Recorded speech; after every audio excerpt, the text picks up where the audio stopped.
15 अगस्त 1947 में देश आजाद हुआ। जवाहरलाल नेहरू देश के पहले प्रधानमंत्री बने। ब्रिटेन के भारत में आखिरी वाइसरॉय लॉर्ड माउंटबैटन भारत के पहले गवर्नर जनरल बने। लैरी कॉलिंस द्वारा लिखित पुस्तक फ्रीडम एट मिडनाइट में लैरी कॉलिंस लिखते हैं कि भारत और पाकिस्तान की आजादी के बाद पंजाब और बंगाल में दंगे भड़क गए। सत्ता भारतीयों को सौंपकर लॉर्ड माउंटबैटन भी ब्रिटेन वापस लौट गए। गवर्नर जनरल रहते हुए उन्हें भारत में कोई अपना खास काम नजर नहीं आ रहा था। एक दिन माउंटबैटन को दिल्ली से फोन आया। दूसरी तरफ नेहरू के दाहिने हाथ के कृष्णन मेनन थे। मेनन ने माउंटबैटन को तुरंत भारत आने को कहा।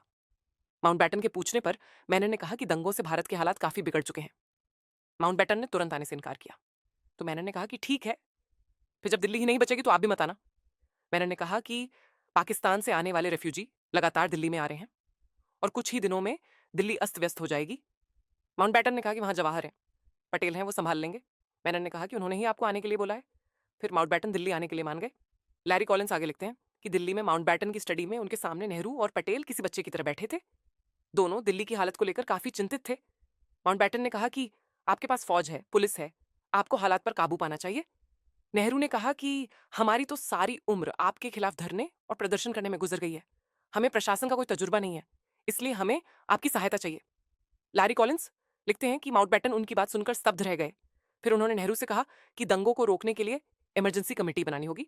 नेहरू और पटेल ने हाँ कर दी।